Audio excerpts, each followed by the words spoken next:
Imagine a boy, barely 15, pedaling through a dusty Midwestern town, his worn-out bike creaking under the weight of his responsibilities. Elias Trent stops to help an old man fix a broken fence, expecting nothing in return. The next morning, a sleek black Mercedes rolls up to his crumbling street, and what happens next will leave you speechless. This is a story of kindness, hope, and the unexpected ways life can change when you least expect it.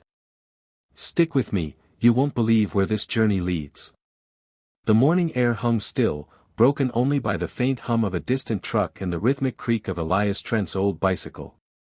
The cracked sidewalks of the sleepy Midwestern town bore the marks of years of wear, much like the lives of those who called it home. Elias, at just 15, pedaled harder, his satchel of rolled newspapers slung tightly across his chest. His hands gripped the handlebars, ignoring the chill stinging his fingers. Each pedal felt heavier than the last, but he pushed on. The route stretched long and lonely before him, but Elias knew it by heart. Fading porch lights, creaky screen doors, and the ache in his legs were as familiar as his own heartbeat. Elias turned onto Maple Lane, where the houses grew smaller, their paint peeling in large flakes. He tossed the first paper with practiced precision, hearing it land with a soft thud. A glance over his shoulder told him Mrs. Grady's porch light was still flickering. He'd have to help her replace the bulb this weekend. One thing at a time, he told himself, though the list of responsibilities in his mind seemed endless. His mother, Marlene, worked grueling hours at the local diner, her face often pale with exhaustion. His younger sister, Clara, only 7, leaned on him for stability. Their father had vanished years ago, leaving behind debts and faded photographs. At 15, Elias carried a weight far beyond his years. As the sun began to rise, casting a faint orange glow, Elias neared the end of his route on Cedar Street. That's when he saw him, an old man, hunched over, struggling to lift a heavy wooden plank from a broken fence. His back was bent at an awkward angle, his frail arms trembling. Elias slowed his bike. He was already behind schedule, and Marlene needed the newspaper money for groceries. I don't have time for this, he thought, his eyes darting to the road ahead. But something stopped him. The man's struggle reminded Elias of Marlene's weary form after her shifts, of Clara's helpless gaze when their cupboards ran bare. With a resigned sigh, Elias leaned his bike against the curb. "Hey there, need a hand?" he called out. The old man looked up, startled, his face etched with deep lines. His tired eyes softened. "I could use one, boy," he said, his voice shaky but warm. "These old bones aren't what they used to be." Elias gripped the plank, its weight straining his muscles. Together, they lifted it inch by inch until it rested against the partially built fence. "Thanks," the man said, wiping sweat from his brow. Not many folks stopped to help anymore. Elias shrugged, brushing dirt from his hands. "It's no big deal. You looked like you needed it." The man chuckled softly. "Maybe it's not a big deal to you, but it means the world to me. My name's Abram Miller, by the way." "Elias," he replied. They worked in silence, moving the remaining planks until the yard was clear. When they finished, Abram's smile seemed to erase the years from his weathered face. "You've got a good heart, Elias," he said. "If you ever need anything, don't hesitate to ask." As Elias pedaled home, the sun climbed higher, casting long shadows.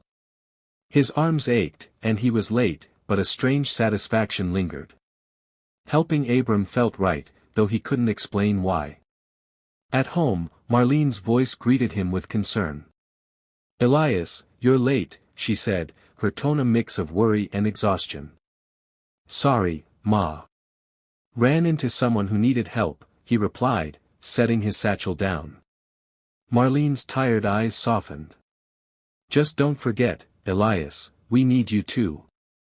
He nodded, ruffling Clara's hair as she bounded into the room, her laughter briefly lifting the weight from his shoulders. He didn't know it yet, but this small act of kindness was about to change everything.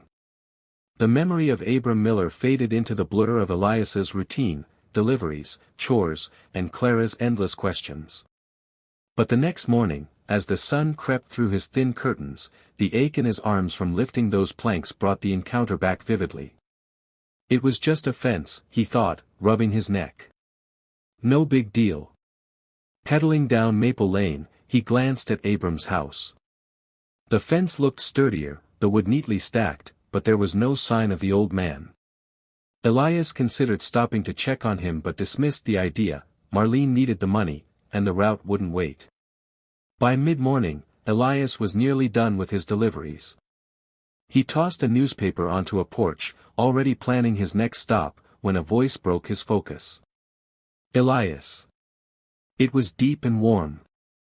He turned to see Abram by his gate, leaning on a cane, waving him over. Elias hesitated, glancing at his remaining papers, but Abram's bright expression compelled him to stop. "Morning, Mr. Miller," Elias said, wheeling his bike closer. "Everything okay?"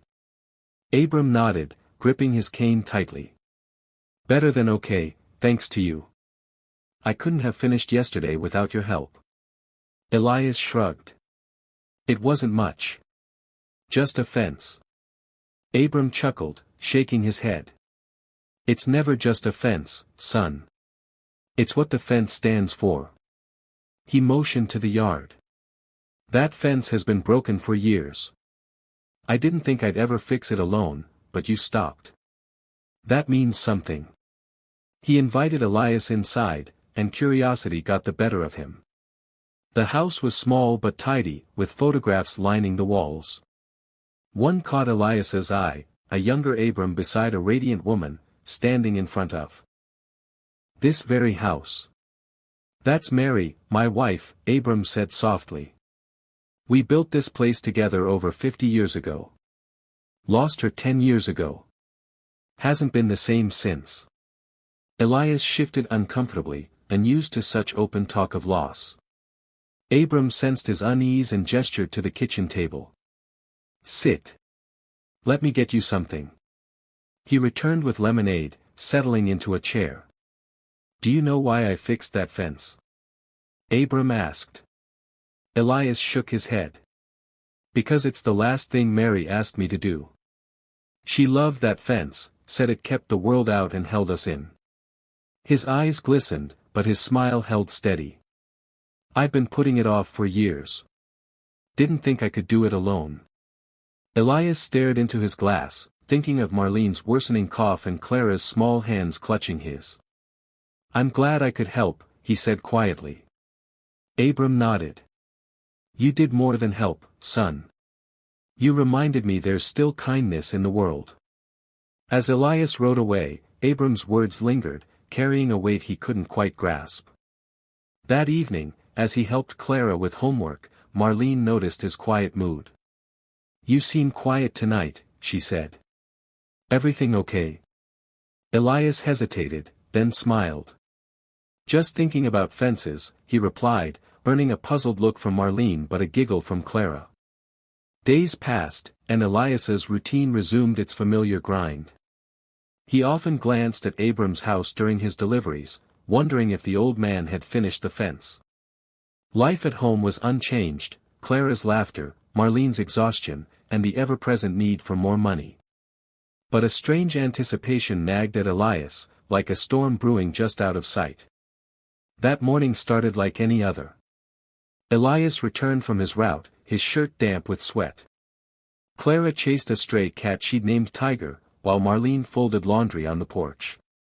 Elias was heading inside when a deep rumble broke the calm, an engine, powerful and out of place.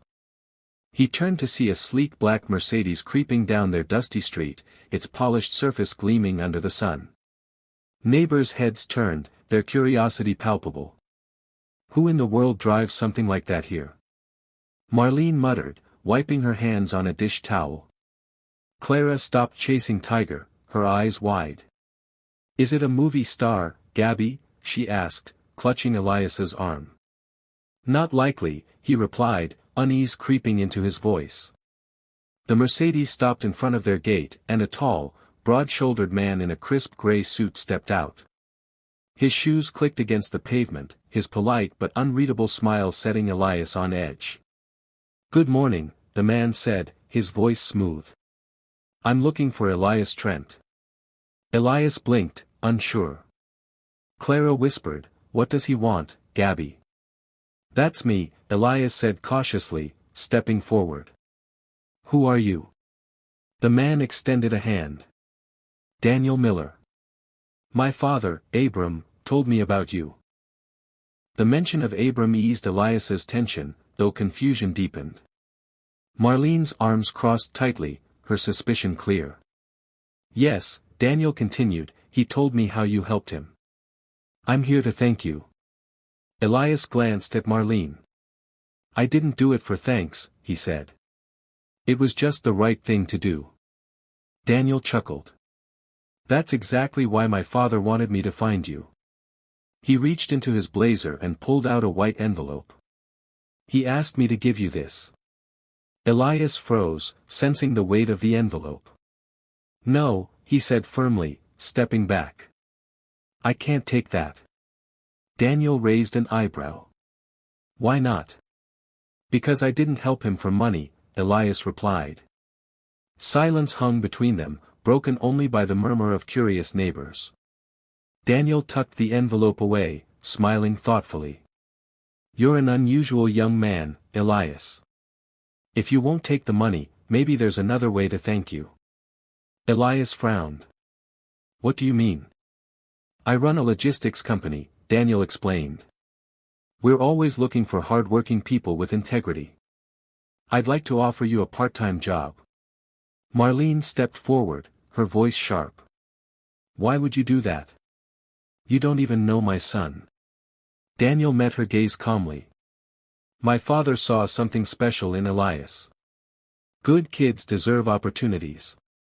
Elias's mind raced. A job? The idea of easing Marlene's burden was tempting, but stepping into a professional world felt daunting. "I don't know," he stammered, looking to Marlene. Her face was unreadable. "There's no rush," Daniel said, handing Elias a business card. "Think about it. Call me if you're interested." As the Mercedes pulled away, the street exhaled. Elias turned the card over in his hand, his heart pounding. "What do you think, Ma?" he asked. Marlene sighed. "Things like this don't happen to people like us, Elias. I don't want you to get hurt." He nodded, tucking the card into his pocket. That night, as he lay in bed, the possibilities raced through his mind. Was this a chance to change their lives, or was it too good to be true? For the first time in years, Elias allowed himself to hope. Sleep eluded Elias that night. Daniel's business card felt heavy in his pocket, as if it held an entirely new future. The Mercedes, Daniel's polished demeanor, and the job offer swirled in his mind, thrilling yet terrifying. Over breakfast, the topic couldn't stay buried. Marlene placed scrambled eggs and toast before him, her face unreadable. Clara bounced into the room, her curls bobbing.